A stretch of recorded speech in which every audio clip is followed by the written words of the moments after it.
Welcome to Dronacharya IAS YouTube channel. This is our daily newspaper video. So आज है 30 जनवरी। तो चलिए देखते हैं कि आज के हमारे द हिंदू न्यूज़पेपर में वैसे कौन कौन से न्यूज़ आर्टिकल्स हैं जो हमारे लिए यूपीएससी पर्सपेक्टिव से इम्पॉर्टेंट हैं। देखिए, आज हम सबसे पहले बात करेंगे मालदीव्स के बारे में, बिकॉज मालदीव्स को लेकर एक लेटेस्ट अपडेट ये आ रहा है कि मालदीव्स की जो मेन ऑपोजिशन पार्टी है एमडीपी कोशिश कर रही है वहाँ के प्रेसिडेंट, मालदीव्स के प्रेसिडेंट मोहम्मद म्यूज़ू के अगेंस्ट इम्पीचमेंट का प्रोसेस इनिशिएट करने का।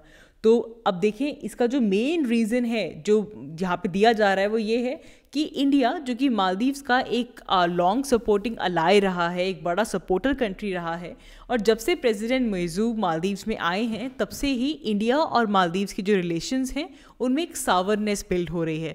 तो जिसके चलते मालदीव्स की जो मेन ऑपोजिशन पार्टी है वो अपने प्रेसिडेंट की इम्पीचमेंट का प्रोसेस शुरू करने वाली है। तो ये हमारे लिए एक बड़ा अपडेट है। इसके अलावा आज हम बात करेंगे हम्बोल्ट्स एनिग्मा के बारे में, बिकॉज ये बायोडाइवर्सिटी डिस्ट्रीब्यूशन के बारे में बात करता है कि किस तरीके से वर्ल्ड वाइड हमें एक ऐसे रीजन्स मिलते हैं जहाँ पे नेचुरली जो बायोडाइवर्सिटी होती है वो काफ़ी ज़्यादा होती है। तो एक तो हमारा यूजुअल लॉ होता है कि अगर आप इक्वेटर से पोल्स की तरफ जा रहे हैं, तो अगर आप ट्रॉपिक से पोल्स की तरफ जाएंगे तो सनलाइट जो है वो डिक्रीज़ होती है, इंटेंसिटी डिक्रीज़ होती है, जिसके चलते ह्यूमिडिटी, टेम्परेचर, ये सब कंडीशंस में फॉल आता है एंड देयरफॉर बायोडाइवर्सिटी जो है वो डिक्लाइन होती है। और इसीलिए हम देखते हैं कि जो हमारे मेजर ट्रॉपिकल रीजन्स हैं वहाँ पे सबसे ज़्यादा बायोडाइवर्सिटी हॉटस्पॉट्स मिलते हैं। लेकिन हम्बोल्ट्स एनिग्मा में इस जनरल लॉ की एक एक्सेप्शन की बात की जाती है जहाँ पे वो माउंटेन्स की बायोडाइवर्सिटी को हाईलाइट करते हैं। तो क्या है हम्बोल्ट्स एनिग्मा, प्रॉपर्ली हम समझेंगे इस वीडियो में। फिर हम बात करेंगे जीएसटी के एंटी प्रॉफिटेरिंग क्लॉज के बारे में, because recently Delhi High Court ने इस एंटी प्रॉफिटेरिंग क्लॉज जो जीएसटी का है इसे अपहेल्ड किया है। We will try to understand the basic of this particular clause. And फिर हम देखेंगे राज्यसभा इलेक्शंस के बारे में बात करेंगे, बिकॉज बहुत जल्द फरवरी में 56 राज्यसभा सीट्स के ऊपर इलेक्शंस होने वाले हैं। हम अंडरस्टैंड करेंगे कि कौन सा प्रोसेस फॉलो किया जाता है राज्यसभा के इलेक्शंस के लिए, किस तरीके से एमपीज को चुना जाता है, डायरेक्ट इलेक्शन होती है या इनडायरेक्ट इलेक्शंस होती हैं, क्या प्रोसेस है, इसे हम यहाँ पे समझेंगे।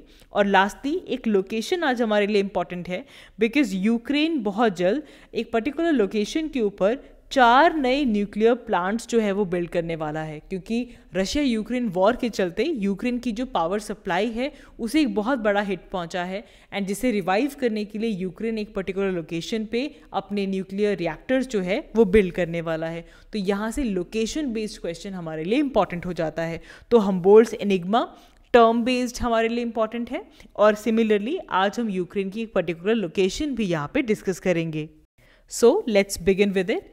सबसे पहले बात करते हैं मालदीव्स की। अब देखिए, मालदीव्स हम लंबे टाइम से, आई थिंक पिछले नवंबर से अक्टूबर में जब इलेक्शंस होने वाले थे हम तब से बात कर रहे हैं, और जब से वहाँ पे न्यू प्रेसिडेंट आए हैं तो कोई ना कोई बड़ी डेवलपमेंट इंडिया के साथ होती ही जा रही है। अभी रिसेंटली हमने लक्षद्वीप आइलैंड्स के ऊपर जो कंट्रोवर्सी इनिशिएट हुई थी तब भी मालदीव्स की बात की थी। सो नाउ अपडेट ये है हमारे पास कि जो मालदीव्स की सबसे बड़ी ऑपोजिशन पार्टी है which is MDP, Maldivian Democratic Party, so इन्होंने डेमोक्रेट्स के साथ मिलकर एक इम्पीचमेंट का जो प्रोसेस है उसे वो इनिशिएट कर रहे हैं। सो ये जो MDP है they hold a parliamentary majority, इनके पास पार्लियामेंट के अंदर मेजॉरिटी है।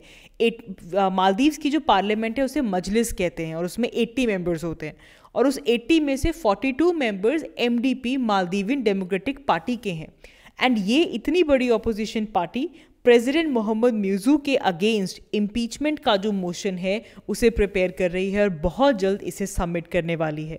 ये जो डेवलपमेंट आई है it is coinciding with what ever was going on between India and Maldives, and recently जो भी कॉन्ट्रोवर्शियल रिमार्क्स कुछ मालदीवियन मिनिस्टर्स ने किए थे, एंड जिसे लेकर एक पूरा बाइकॉट मालदीव्स का जो एक कह लीजिए कि कॉन्ट्रोवर्सी शुरू हो जाती है on the social media. And फिर हमने देखा कि इससे पहले इंडिया के जो मिलिट्री ट्रूप्स हैं जो वहाँ पे इंडियन ट्रूप्स जो मालदीव्स में हैं उनकी रिमूवल को लेकर भी डेडलाइन मिलती है कि 15 मार्च तक आप उनको रिमूव कर दीजिए। तो ये जो कुछ मूवमेंट्स हो रही थी, इससे ये कहा जा रहा है कि जो मेन ऑपोजिशन पार्टी है MDP ये स्टेट कर रहा है कि जब से प्रेसिडेंट मोहम्मद म्यूज़ू आए हैं तब से ही मालदीव्स का जो लॉन्ग स्टैंडिंग अलाई कंट्री रहा है विच इज़ इंडिया, जिसने बार बार मालदीव्स की हेल्प की है, उनके साथ इंडिया के साथ जो रिश्ते हैं वो ख़राब हो रहे हैं, जिसे देखते हुए MDP पार्लियामेंट में अपने प्रेसिडेंट मोहम्मद म्यूज़ू के अगेंस्ट इम्पीचमेंट सबमिट करने वाली है। तो क्या होगा इसमें, क्या मेजर डेवलपमेंट्स होंगी, वो हम फॉलो करेंगे। एज ऑफ नाउ आपको इसके बारे में ये पर्टिकुलर आइडिया होना चाहिए। मूविंग अहेड, बात कर लेते हैं यूक्रेन की। तो यूक्रेन बहुत जल्द अपने 4 न्यू न्यूक्लियर रिएक्टर्स लेकर आने वाला है, एंड ये जो न्यूक्लियर रिएक्टर्स हैं ये वेस्टर्न यूक्रेन के अंदर लगाए जाएंगे, ठीक है। तो वेस्टर्न यूक्रेन में there is this place called as Melnitsky, ठीक है। अब देखो स्पेलिंग आप देखोगे तो के से शुरू होता है, KHMELNYTSKYE, इसे इस तरह प्रोनाउंस नहीं करते, इसे बोलते हैं मेलनिस्की, ठीक है। तो आप यहाँ पे आइडिया रखेंगे कि ये जो वेस्टर्न यूक्रेन है यहाँ पे 4 नए न्यूक्लियर रिएक्टर्स आने वाले हैं। तो ये नाम आप याद रखेंगे कि मेलनिस्की किस चीज़ के साथ हमारे पास एसोसिएटेड है। तो यहाँ पे नए न्यूक्लियर रिएक्टर्स यूक्रेन बहुत जल्द बनाने वाला है। मूविंग अहेड, बात कर लेते हैं हम्बोल्ट्स एनिग्मा की, ठीक है। तो अब देखें जनरल लॉ हम बायोडाइवर्सिटी का क्या फॉलो करते हैं कि अगर आप ट्रॉपिक्स में है, मतलब आप जब हम ट्रॉपिक्स कह रहे हैं तो बेसिकली हम ट्रॉपिक ऑफ कैंसर, इक्वेटर और ट्रॉपिक ऑफ कैप्रिकॉर्न वाला जो एरिया है जिसे हम अपना ट्रॉपिकल एरिया कह देते हैं, सो उसके लिए हम टर्म यूज़ कर देते हैं ट्रॉपिक्स। ये जो ट्रॉपिक्स का जो एरिया होता है यहाँ पे जो सनलाइट आती है थ्रू आउट द एयर, उसकी जो इंटेंसिटी होती है वो हाई होती है। सनलाइट ज़्यादा होती है यहाँ पे, जिसके चलते इवेपोरेशन ज़्यादा होती है, टेम्परेचर ज़्यादा होता है, ह्यूमिडिटी ज़्यादा होती है, प्रेसिपिटेशन ज़्यादा होती है। और इन फैक्टर्स को देखते हुए हम कहते हैं कि ये जो ट्रॉपिकल एरियाज़ हैं यहाँ पे बायोडाइवर्सिटी काफ़ी ज़्यादा होती है, स्पीशीज़ रिचनेस बहुत होती है। और जैसे जैसे आप इक्वेटर से पोल्स की तरफ जाते हैं टेम्परेचर जो है वो डिक्रीज़ होता है, इवेपोरेशन डिक्रीज़ होती है, इसलिए ह्यूमिडिटी कम होती है। तो जिसके चलते जो बायोडाइवर्सिटी की कंसंट्रेशन है वो भी रिड्यूस होती जाती है। ये एक जनरल लॉ हम फॉलो करते हैं। तो इसीलिए जितने भी आपके ट्रॉपिकल एवरग्रीन फॉरेस्ट हैं, रेन फॉरेस्ट हैं, इन सब एरियाज़ के अंदर स्पीशीज़ डाइवर्सिटी और कंसंट्रेशन बहुत ज़्यादा होता है। लेकिन यहाँ पे हमारे पास आता है हम्बोल्ट्स एनिग्मा। तो बेसिकली अलेक्जेंडर वॉन हम्बोल्ट, इन्होंने ये ऑब्जर्वेशन की थी कि किस तरीके से हम हमारे अर्थ की ज्योग्राफी देख रहे हैं, अलग अलग एरियाज़ की जियोलॉजी देखते हैं, क्लाइमेट को स्टडी करते हैं, और वो अंडरस्टैंड करने की कोशिश कर रहे थे कि क्यों कोई ऐसे एरियाज़ हैं जहाँ पे बायोडाइवर्सिटी कंसंट्रेशन ज़्यादा होती है। तो डेफिनेटली जो इक्वेटर टू पोल्स वाला जो रूल है ये तो है ही, लेकिन इस रूल की एक एक्सेप्शन है, और वो एक्सेप्शन है माउंटेन्स। और इन माउंटेन्स की बात कौन करता है? हम्बोल्ट्स एनिग्मा, ठीक है। कि जो माउंटेन्स हैं यहाँ पे भी आपके पास एक डाइवर्स रिलेशन आपको मिल जाएगा in terms of temperature, altitude, humidity, and जिससे कि जो स्पीशीज़ की जो अकरेंस का पैटर्न है वो भी यहाँ पे वाइड पर्सपेक्टिव में हमें देखने के लिए मिलता है। आप खुद ही इमेजिन कीजिए कि आप एक माउंटेन एक प्लेन से माउंटेन की तरफ जा रहे हैं। जब आप माउंटेन के लोअर मोस्ट एरियाज़ में होते हैं वहाँ पे टेम्परेचर कंपैरेटिवली ज़्यादा होता है, आपको लश ग्रीनरी देखने के लिए मिलती है, डेसिडुअस फॉरेस्ट देखने के लिए मिलते हैं, बड़े बड़े पेड़ देखने के लिए मिलते हैं। और जैसे जैसे आपकी हाइट बढ़ती जाती है जो टेम्परेचर है वो डिक्रीज़ होता जाता है, और हम देखते हैं कि बहुत हाइट पे आपको एल्पाइन फॉरेस्ट मिलने शुरू हो जाते हैं, पाइन ट्रीज़ मिलने शुरू हो जाते हैं, विच सिग्निफाइज कि इस पर्टिकुलर एरिया के अंदर टेम्परेचर जो है वो कम हो रहा है। तो जनरली जो माउंटेन्स हैं, एक तो यहाँ पे ऑल्टीट्यूड के साथ टेम्परेचर वेरी करता है, ऑल्टीट्यूड के साथ ह्यूमिडिटी वेरी करती है, यहाँ पे प्रेसिपिटेशन वेरी करती है, जिसके चलते स्पीशीज़ डाइवर्सिटी यहाँ पे बहुत ज़्यादा है। सेकेंडली, अब क्योंकि माउंटेन्स जो हैं यहाँ की जोग्राफी ऐसी है कि आपको यहाँ पे अलग अलग तरह के नीशेस मिल सकते हैं फॉर डिफरेंट स्पीशीज़, जिसके चलते भी यहाँ पे स्पीशीज़ की जो कंसंट्रेशन है वो ज़्यादा है। और हम्बोल्ट्स एनिग्मा एक और बात कहता है कि जितनी कॉम्प्लेक्स माउंटेन्स होंगी, मतलब जितनी अलग अलग तरह की रॉक्स हैं, उतनी अलग अलग तरह की सॉइल होगी, उतनी अलग अलग तरह की वेजिटेशन वहाँ पे होगी, और उतनी ही अलग अलग तरह की स्पीशीज़ को ये अपहोल्ड कर सकता है। तो इस पूरे कॉन्सेप्ट को कि ये जनरल रूल हम फॉलो करते हैं कि भाई सिर्फ ट्रॉपिकल एरियाज़ के अंदर आपके पास स्पीशीज़ की रिचनेस होगी, तो इसका आंसर नो में हम तब बोलेंगे जब हम ये बात करेंगे कि नहीं, इसके साथ साथ हमारे पास जो माउंटेन्स हैं, माउंटेन्स भी एक ऐसा कॉम्प्लेक्स इकोसिस्टम बना लेते हैं जहाँ पे बहुत डाइवर्स स्पीशीज़ हमारे पास प्रेजेंट हैं. So this is what you need to understand by the term called as Humboldt's enigma. आगे बढ़ते हैं. जब हम जीएसटी की एंटी प्रॉफिटेरिंग क्लॉज की बात करते हैं तो ये इंपॉर्टेंट है क्योंकि ये एक इकोनॉमिक पॉलिसी की बात हो रही है. तो बेसिकली क्या है, देखिए, GST goods and services tax. अब सपोज करो किसी प्रोडक्ट के ऊपर, ठीक है, जीएसटी लगा, एक पर्टिकुलर अमाउंट जीएसटी का उसके ऊपर लगाया गया. लेकिन फिर हुआ क्या, सपोज करें कि पहले जीएसटी की वजह जितना जीएसटी लगता था और जो टैक्स वो पे करते थे वो 100 पे करते थे. ठीक है, कोई भी प्रोडक्ट जो भी मैन्युफैक्चर कर रहा है वो 100 रुपीज़ जीएसटी का दे रहे थे. और जिसके चलते उन्होंने कंपनसेशन करने के लिए क्या किया हुआ था कि अपने प्रोडक्ट की कॉस्ट कितनी रखी हुई थी, 110. लेकिन हुआ क्या, जीएसटी उस पर्टिकुलर प्रोडक्ट के ऊपर रिड्यूस कर दिया गया. उस प्रोडक्ट को 100 जीएसटी लेने की बजाय अब सिर्फ 80 रुपये का टैक्स जो है वो लिया जा रहा है. लेकिन कंपनी ने अभी भी उसका जो रेट है वो 110 ही रखा हुआ है. अब आप सोचो, गवर्नमेंट जीएसटी रिड्यूस क्यों करेगी, ताकि जो कंज्यूमर हैं वो जो 110 रुपये पे कर रहे हैं उनका वो जो प्राइस है वो रिड्यूस हो सके. लेकिन हुआ क्या, गवर्नमेंट ने तो जीएसटी रिड्यूस कर दिया, 100 से 80 ले रहे हैं, लेकिन जो कंपनीज हैं उन्होंने अपना रिटेल प्राइस कितना रखा, 110 ही रखा. तो इससे कंज्यूमर के पास ये बेनिफिट ट्रांसफ़र नहीं हुआ. तो इसे कहा जाता है एंटी प्रॉफिटेरिंग क्लॉज. तो इसमें ये कोशिश है कि अगर किसी भी तरह का टैक्स रेट रिड्यूस किया जाता है, किसी भी गुड का, किसी भी सर्विस का अगर टैक्स रिड्यूस किया जाता है तो उसका जो बेनिफिट हो रहा है, अब बेनिफिट पहले अगर 10 रुपये का बेनिफिट हो रहा था तो अब आपके पास यहाँ पे 30 रुपये का बेनिफिट हो रहा है. कि जो बेनिफिट है ये कंज्यूमर के पास पास ऑन होना चाहिए. अब पास ऑन कैसे होगा, अगर इस पर्टिकुलर गुड का प्राइस कम किया जाता, अगर पहले 100 दे रहे थे तो 110 प्राइस रखा गया, अब अगर 80 था तो इसका प्राइस 90 होना चाहिए था, लेकिन 90 नहीं किया, कितना रखा, 110 ही रखा.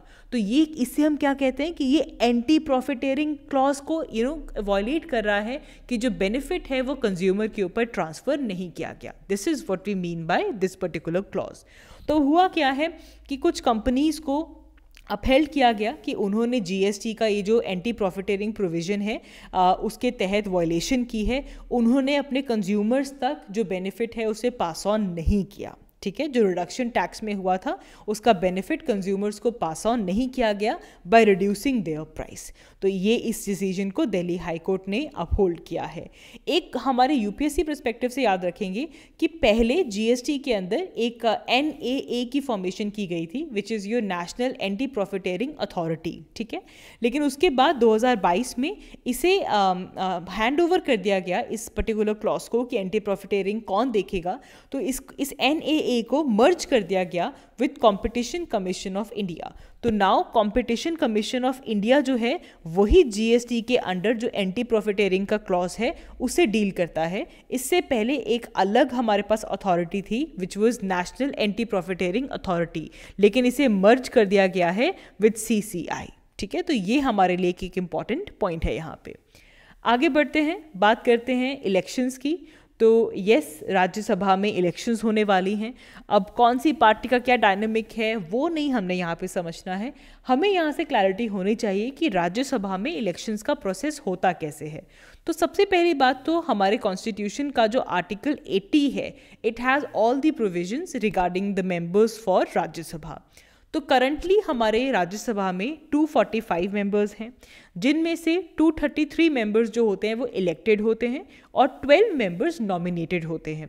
ये जो नॉमिनेटेड मेंबर्स होते हैं ये आपके पास अलग अलग स्ट्रीम, कोई आर्ट, कोई particular social service, science, literature, इन फील्ड्स के अंदर जो हमारे पास लोग होते हैं, प्रोमिनेंट पर्सनालिटीज़ होती हैं, उनको प्रेसिडेंट नॉमिनेट करते हैं इन राज्यसभा. तो याद रखेंगे, art, literature, science and social service, ये वो 4 फील्ड्स हैं जहाँ से नॉमिनेशन की जा सकती सकती हैं और जिसके थ्रू 12 नॉमिनेटेड मेंबर्स राज्यसभा में आते हैं। तो 233 इलेक्टेड हैं और 12 नॉमिनेटेड हैं, कुल कितना हो गया 245। अब यहाँ पे एक और चीज़ याद रखेंगे कि कॉन्स्टिट्यूशन ने एक लिमिट सेट की हुई है। लिमिट कितनी है 250 से ज़्यादा एमपीज़ राज्यसभा में नहीं हो सकते और एज ऑफ नाउ कितने एमपीज़ हैं हमारे पास 245। ठीक है, अब कितनी स्टेट के पास कितने राज्यसभा के मेंबर्स होंगे वो डिपेंड करता है उस पर्टिकुलर स्टेट की पॉपुलेशन के ऊपर।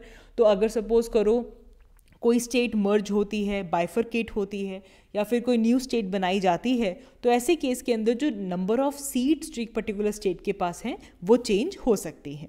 राज्यसभा के एक्स ऑफिशियल चेयरपर्सन कौन होते हैं, vice president, we all know about it. इसके अलावा जो डेप्यूटी चेयरमैन होते हैं उन्हें हाउस के मेंबर से ही इलेक्ट किया जाता है। ठीक है, अच्छा अब टेन्योर कितना होता है? लोकसभा का हम सबको पता है कि 5 साल का टेन्योर होता है मेंबर्स का, लेकिन राज्यसभा में 6 इयर्स का टेन्योर होता है हर एमपी का। और जो इलेक्शंस हैं वो हर 2 साल के बाद होते हैं ओवर 1/3 सीट्स, 1/3 सीट्स के ऊपर हर 2 साल के बाद इलेक्शंस किए जाते हैं।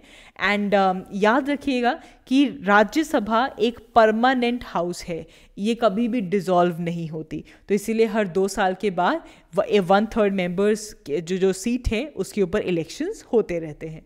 और सपोज करो कि अगर कोई वैकेंसी आ जाती है और उसको फिल किया जाता है, तो ऐसे केस में जितना रिमाइंडर टर्म होता है उतने ही रिमाइंडर टर्म के लिए वो पर्टिकुलर एमपी जो है वो सर्व करेगा। ठीक है, अच्छा अब क्या आपने कभी राज्यसभा के इलेक्शंस के लिए एमपीज़ को वोट किया है?